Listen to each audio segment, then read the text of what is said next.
पूर्वी आम्ही शाळेतून गेलो की दप्तर बाजूला फेकायचो, की पप्पा काय म्हणायचे, बाबा म्हणायचो आम्ही त्यांना, नाही का, इकडे ये रे, सर काय म्हटले, तुझी वही दाखव, गृहपाठ काय दिला. आई म्हणायची त्याच्याकडे नीट लक्ष द्या जरा, ते नुसता येतो आणि आता खेळायला हुंदडतो, लक्ष द्या. मग बाबांचा रुबाब, आई असा दरारा द्यायची की आम्ही आपले घाबरून असे अभ्यासाला बसायचो. आईचं लक्ष असायचं काय करतोय, वडील म्हणायचं अभ्यास झाला की मला दाखव. आता काय होतं, सगळ्यांच्या घरात असेल असं मी म्हणत नाही, पण गेल्याबरोबर एक तर पप्पा नसतात, ते कुठेतरी कामाला गेलेले असतात, आई असते, आईचं छान आता त्याला बिचारीला दुसरं वेळ कसा घालवायचं ती मोबाईल खेळत असते. मग गेलं की मुलगी म्हणते मी आले का, ठीक आहे, मग ते सुरू. मग कधी कधी मुलीला म्हणावं लागतं, आई माझ्याशी बोल, मी आले. काय आहे त्यामध्ये, माझ्यापेक्षा चांगली मुली आहे का त्यामध्ये, मी तुझ्या समोर उभी आहे, मला विचार, वर्गामध्ये काय झालं, शाळेमध्ये काय झालं, मी निबंध लिहिला का, माझी परीक्षा झाली, मला मार्क किती पडले, आज मी किती छान चित्र काढलं, हे बघ बघ. नाही पाहत आई त्यातले छान चित्र पाहते. मग पप्पा येतात तसंच, दादा येतात तसंच, ताई येतात, तुमच्याशी कोणी बोलत नाही. मग तुम्हाला वाटतं सगळ्यांना बोलता येत असून का बोलत नाही कोणी. मग 7च्या दरम्यान आई काय करते, त्याच्या आधी स्वयंपाक आटोपते, लगेच टीव्ही लावते. 7ला मग बसते मस्त असं प्रवचन ऐकायला बस. का 7ला काय सुरू होतं, सिरियल सुरू होतात. 7 ते 9 कोणी कोणाशी बोलायचं नाही. मग पूर्वीची आई मेकअप कसा करायची तुम्हाला सांगतो, मला माझी आई आठवते. एक तर पूर्वीच्या आंघोळी कधी करायच्या, प्रकाश पाडण्याच्या आधी, कारण पूर्वीचे जे बाथरूम होते ते घरात नव्हते, ते घराच्या समोर असायचे आणि त्याच्या भिंती केवढ्याला असायच्या, कमरे इतकाले उंच असायच्या. म्हणजे सगळ्या आमच्या आयांना तायांना बसून आंघोळ करावी लागायची, उभं राहण्याचं, कारण भिंतीच छोट्या होत्या. मग आत यायचं. मग आई कसा मेकअप करायची मला आठवतं, ती गळ्यामध्ये जाड मानेचं मंगळसूत्र घालायची, एकच दागिना होता. नंतर 9वारी साडी घालायची, तुम्हाला काष्टी साडी माहीत आहे 9वारी साडी, ती 9वारी साडी घालायची. त्या साडीला सुद्धा 4-5 रंगाचे ठिगळं जोडलेले असायचे, लाल, पिवळं, निळं, तुम्हाला सांगतो वेगवेगळ्या साड्या मिळून एक साडी तयार केलेली असायची. म्हणजे आजची आमची आई नवरात्राला प्रत्येक दिवशी एका रंगाची साडी घालते, आमची जुनी आई मात्र एकाच दिवशी नवरात्र साजरी करायची, अशी परिस्थिती होती. काय करतो, हे अत्तर मार, ते अत्तर मार. आता हे ते अत्तर आपण मारतो, आपल्याला वास येतो का नाही येत, दुसऱ्याला येतो, त्याचा फायदा दुसऱ्याला जास्त होतो, की अरे बाबा हा आला आता आपला याचा सुगंध येईल. नाही पण अंगाचा सुगंध आला म्हणजे तो माणूस चांगला का. समजा एखादा चोर आहे आणि त्यानं अत्तर मारलं, सगळे लोक त्याच्या भोवताली गोळा होतील का, त्याच्या अंगाचा वास घ्यायला नाही. पण एखादा साधू आहे, संत आहे, त्याच्या अंगाचा काही वास येत नाही, अत्तर नाही, पण त्याच्या भोवताली गोळा होतील. म्हणजे आपलं वागणं शरीराच्या वासावर नसतं, मनाच्या वासावर असतं. आपलं मन कसं आहे, आपलं वागणं कसं आहे, त्यावर सगळं अवलंबून असतं. मास्क पडणं म्हणजे बुद्धिमत्ता असं तुम्ही अजिबात समजू नका. आपलं जे व्यक्तिमत्व आहे, सगळ्या गोष्टी आपल्याला आल्या पाहिजे. तुम्हाला मी गंमत सांगतो, एका मित्राच्या वर्गात मी गेलो, 2रीचा वर्ग होता, छोटे मुलं होते, त्यांना माहीत नव्हतं पृथ्वी गोल असते वगैरे. मी त्यांना एक प्रश्न विचारला, म्हटलं सूर्य कुठे उगवतो, ते म्हटले नाही पूर्वेकडं, ते म्हटले इकडं उगवतो, इकडं, कारण त्या गावामध्ये ते पाहायचे इकडं पूर्वेकडं उगवतो. मावळतो कुठे, इकडं मावळतो, म्हणजे पश्चिमेकडं मावळतो. म्हटलं तो दुसऱ्या दिवशी कुठं उगवतो, ते म्हटले पुन्हा इकडे उगवतो. म्हटलं मग तो रात्रीतून तिकडे कसा जातो, तर एक जण म्हटला तो जमिनी खालून जातो, आणि दुसरा एक मुलगा म्हटला तो आभाळातून जातो. मग मी त्याला विचारलं तो आभाळातून जातो मग दिसत कसा नाही, त्यानं सांगितलं तो चंद्रासारखा दिसतो. आता या मुलाला मठ्ठ म्हणणं अतिशय चुकीचं आहे. त्याच्यामध्ये वेगळ्या प्रकारची बुद्धिमत्ता होती. त्याला असं वाटलं की सूर्य पुन्हा तिकडे जाताना तो चंद्रासारखा दिसत असेल, चंद्र आणि सूर्य वेगळा आहे, हेच त्याला मान्य नव्हतं. तुम्हाला सांगतो आपल्यामध्ये जे जे काही आहे, वेगवेगळ्या प्रकारच्या बुद्धिमत्ता असतात. कोणात कल्पकता जास्त असते, कोणामध्ये प्रतिभा असते, प्रज्ञा असते. प्रज्ञा म्हणजे काय, गणितामध्ये याचा खूप उपयोग होतो. तुम्हाला गणित चांगलं येतं का, अनेकांना येतं, अनेकांना येत नाही. तुम्ही लहान मुलांना एक प्रश्न विचारा पटकन, 1 किलो कापूस आणि 1 किलो लोखंड, कशाचं वजन जास्त भरेल, कशाचं, लोखंडाचं. काही जण म्हटले लोखंडाचं, आणि एक जण म्हटलं दोन्ही एकसारखं भरेल. आता उत्तर हेच आहे, पण लहान मुलं काय म्हणतील, लोखंडाचं, कारण त्यांच्या डोळ्यासमोर असं असतं लोखंड जड आहे, कापूस हलका आहे. गणित आपल्याला येतं हे तुम्हाला उदाहरण सांगतो. मी कॉलेजमध्ये गेल्यानंतर आमच्या गणिताच्या प्रोफेसरनं पहिल्या दिवशी एक गणित घातलं आम्हाला. काय गणित होतं, ते म्हटले मुंबई ते पुणे 200 किलोमीटर अंतर आहे, मुंबईवरून एक रेल्वे निघाली 150 किलोमीटर वेगानं, पुण्यावरून एक रेल्वे त्याच वेळेस निघाली 200 किलोमीटर वेगानं, आणि सरांनी असं सांगितलं की मुंबईवरून जी रेल्वे निघाली त्या रेल्वेच्या इंजिनाच्या वर एक माशी बसलेली होती. दोन्ही रेल्वे एकत्र आल्या, त्या रेल्वेमनकडून चूक झाली आणि दोन्ही रेल्वे इंजिनांची धडक झाली. त्या मधल्या काळात काय झालं, मुंबईहून जाणारी रेल्वे ती माशी उडायची, पुण्याच्या इंजिनावर जाऊन बसायची, पुन्हा उडायची, मुंबईच्या इंजिनावर जाऊन बसायची. दोन्ही रेल्वेची धडक झाली तर ती माशी किती अंतर उडाली, असं त्यांनी विचारल्यानंतर मी त्या दिवशी जे वर्गाच्या बाहेर पडलो ते पुन्हा गणिताच्या सरांच्या तासाला बसलो नाही. म्हणजे गणिताचे सर दिसले तरी मला थरकाप सुटायचा की आता ही इंजिनाची काहीतरी भानगड आहे. आणि त्यावेळेस समजलं आपण गणिताच्या लायकीचे नाही. आपण गणित सोडून सगळे विषय घेऊ, पण आपल्याकडे एक पद्धत आहे, सगळे विषय तुम्हाला आले पाहिजे. मराठी तितकी चांगली आली पाहिजे. आता सरकारनं कालच सांगितलं तुम्हाला हिंदी आता आलीच पाहिजे. हिंदी राष्ट्रभाषा आहे, भारताची भाषा आहे. मराठी आली पाहिजे, हिंदी आली पाहिजे आणि इंग्रजी तर आलीच पाहिजे. आपण इंग्रजी बोलल्याशिवाय आमच्या मम्मी पप्पाच्या चेहऱ्यावर आनंद दिसत नाही. मग तुम्ही भले इंग्रजीत शिवी द्या तरी ते म्हणतील गुड,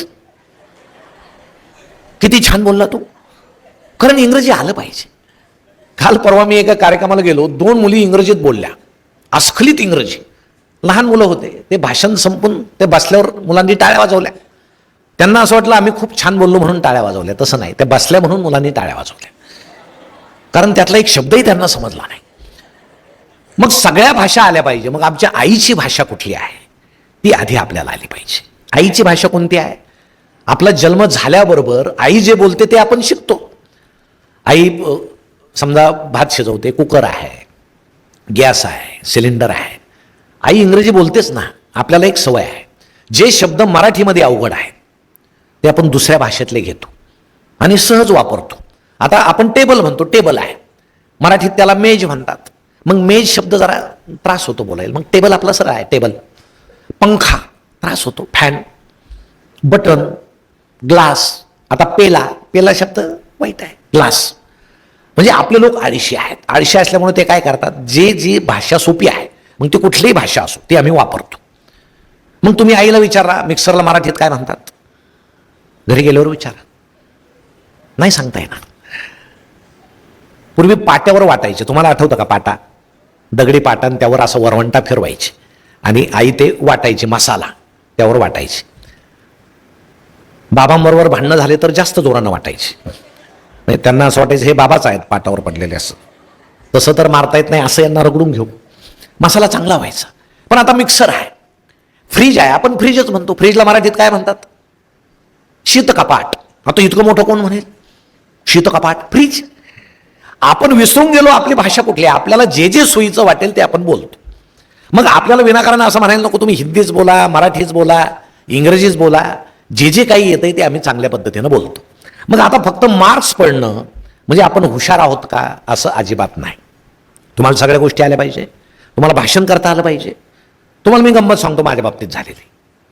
आम्ही असे बसायचो, आमचं स्कूल होतं आणि दुपारच्या वेळेस आम्ही असे बसायचो. ऊन असायचं, हे कार्यालय वगैरे काही नसायचं, मंडप नसायचा डोक्यावर. त्यावेळेस आमच्या डोक्यावर टोप्या होत्या.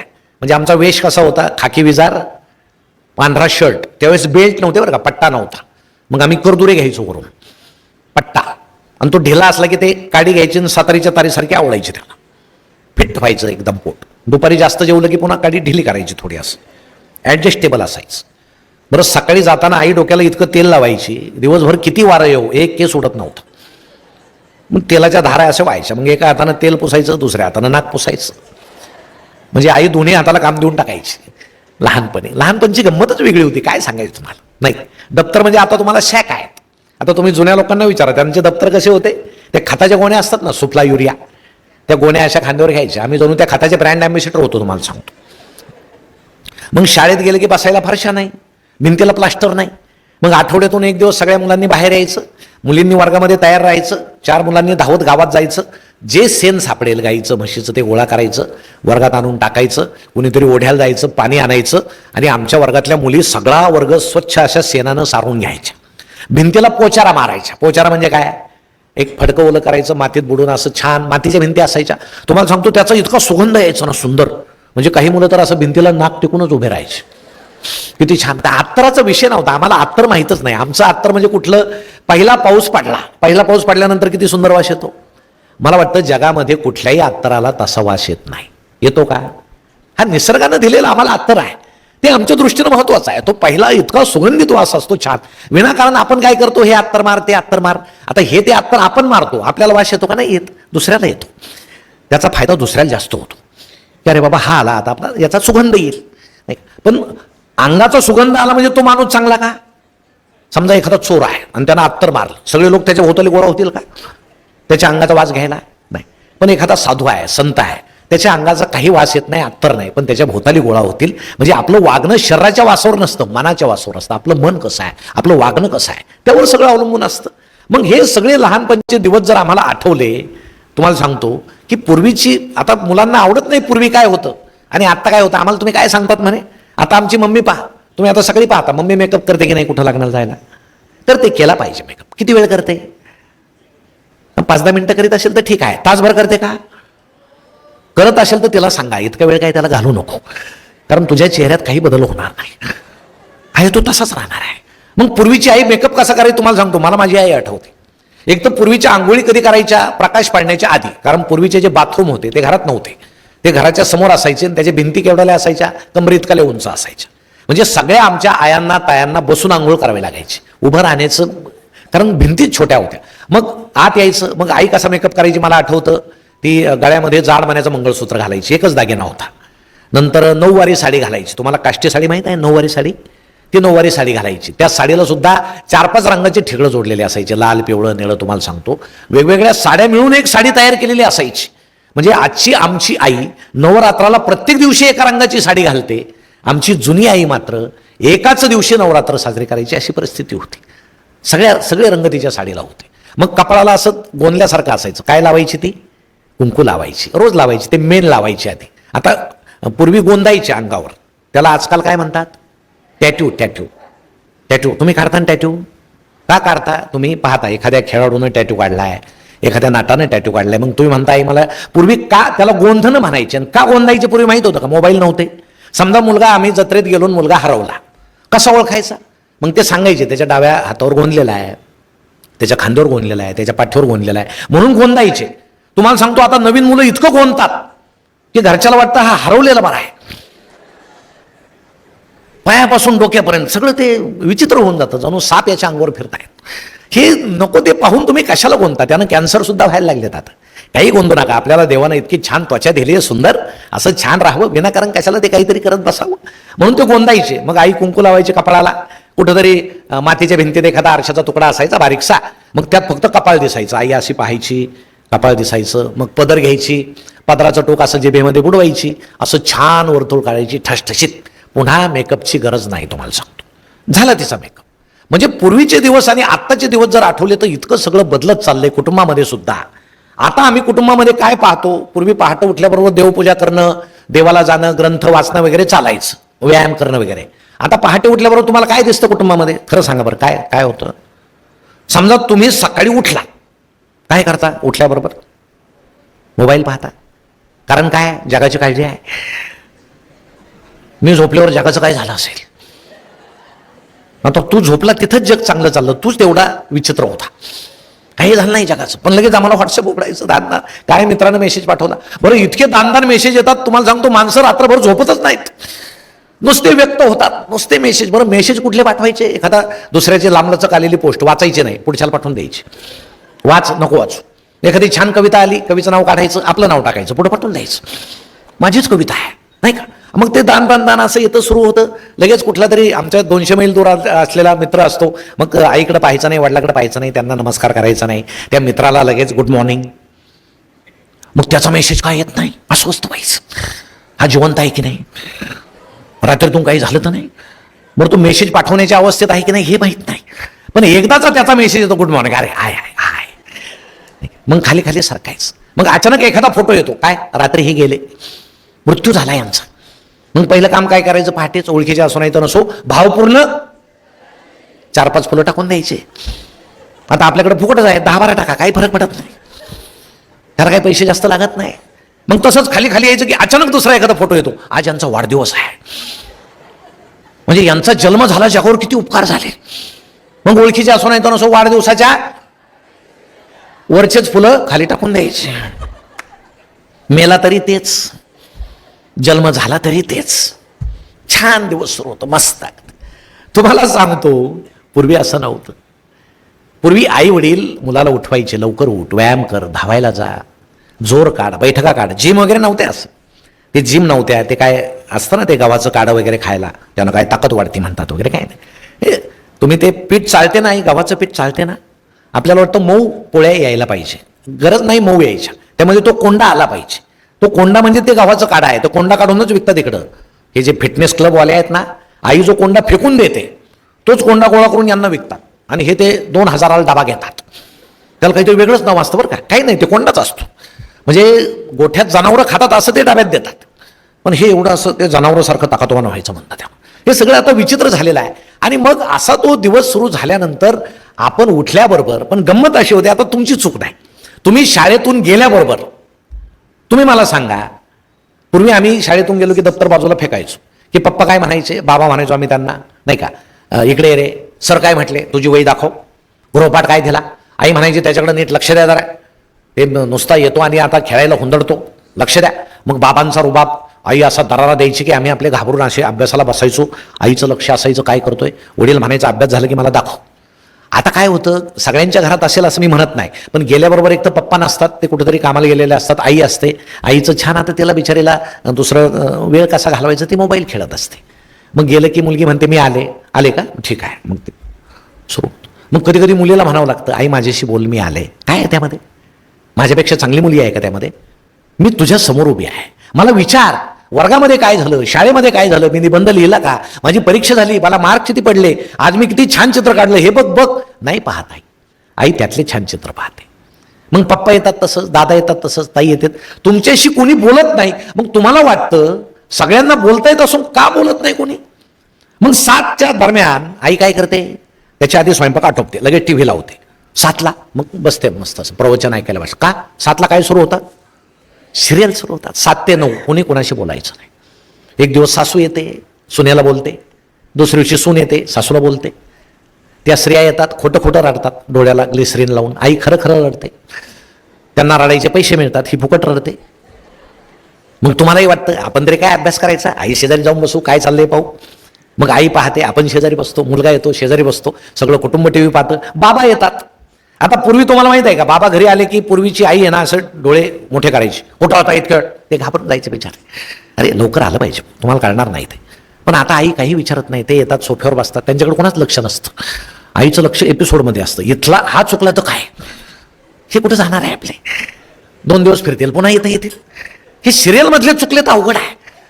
त्यात आज शनिवार आहे, आज चुकलं तर उद्या सुट्टी आहे, प्रॉब्लेम होईल. ते सोमवारीच पाहायला मिळतील कुठं आहे. मग 8ला लगेच आई सांगते चला स्वयंपाक तयार आहे, जेवायला आणा. मग आपण धावत जातो किचनमध्ये, स्वयंपाक समोर सगळ्यांना वाढलं जातं. बाबा असे बसतात, तुम्ही असे बसता, आई असे बसते, सगळ्यांना जेवायला वाढलं जातं. सिरियल पाहतात, कुणी कुणाशी बोलत नाही, टीव्हीतले पात्र बोलतात, तुम्ही त्यांच्याकडे पाहत राहतात. नेमकं 7:15ला ब्रेक होतो आणि अक्षय कुमार येतो. काय घेऊन येतो, ते हार्पिच. ते हार्पिच घेऊन येतो. काय असतं ते कशात ओतायचं, मग ते सुरू होतं बरं का, ते टॉयलेटच्या भांड्यात ओतायचं, खसखसत व्हायचं, जेवताना पाहतात.